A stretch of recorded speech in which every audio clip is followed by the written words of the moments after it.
I'm with CU Medicine psychologist Dr. Liz Chamberlain from the CU Medicine Weight Management and Wellness Clinic located in the Anschutz Health and Wellness Center in Aurora, Colorado. The average American spends around 7 hours looking at a screen.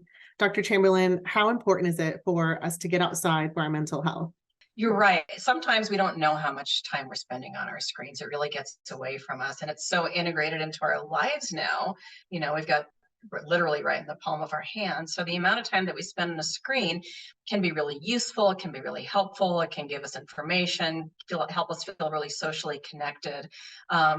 But there really are benefits to being outside and actually interacting with the natural world.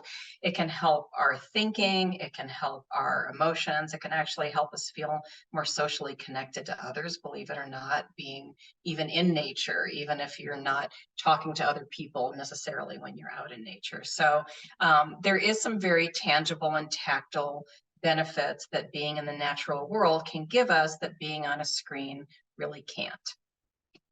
You mentioned studies about the benefits of being outside. What have we learned about the mental and physical impact being outside can have on us? There have been a lot of studies. People have become very interested in this. And I think a lot of us have sort of an idea of, yeah, it's good to be outside, or you're supposed to get sunshine, or you're supposed to get exercise. But there really are some studies that really in pretty recent years that show that being outdoors, even for a small amount of time, can help you cognitively. There was a study that was done with some school kids that when they actually looked at a green roof instead of an urban kind of a scene, that actually helped them focus better and be able to retain information better. So there are some cognitive benefits. And I think it's probably because it gives your brain a break from going over something again and again and again when you're able to engage with nature through your senses.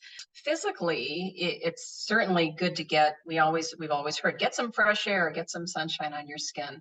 But there really are some benefits. There are some studies about how just being out for a couple of hours a week can actually improve stress levels, can reduce some of that stress or cortisol levels in your system, can actually decrease some depressive symptoms. Now, I'm not saying that being outdoors is going to help with people who are struggling with any kind of illness or any kind of difficulties. But there can be some preventative or even some small benefits to your mood, to your physical health. When thinking about getting outside, do people need to go deep into the forest to get these benefits?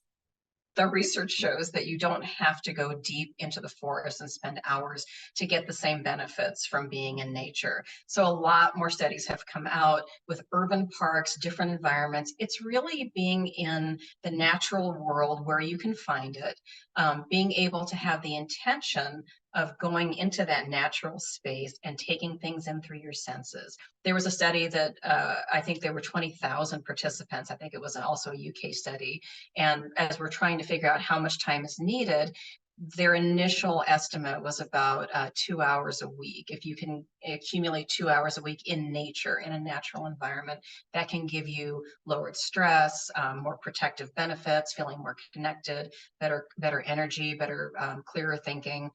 So, if you can get into an urban space with the intention of naming things you see, like I see green leaves, I see yellow flowers, I see birds flying. When you can really engage your senses, then that intention and being present is really what makes that natural forest experience.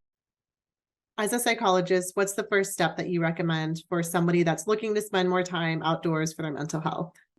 Oh, that's a great question. I think the first step is being aware that it's something that you'd like to do, to set your intention. And then I would even look at my schedule and say, well, when is a good time for me to go? So look at your own week. Don't try to force being a morning person if you're not one, or say, well, I'll do it after work, when you know that you have lots of other obligations, or you're going to be tired at the end of the day and it might be more difficult. So I would even encourage folks to look at their days and their week and maybe schedule an appointment for themselves, much like you would a doctor's appointment. So even put a block of half an hour, 15 minutes, an hour, 2 hours, if you have that kind of time to plan where you're going to go and try it. And see how it goes, and then check in with yourself, notice what your intent was, notice what it felt like to be there, and then see if you'd like to try it again or try something else the next week. Just play with it, see what works with your schedule, and make sure you pencil yourself in and pencil in some time for you to experience some of those natural environments that can help you feel better.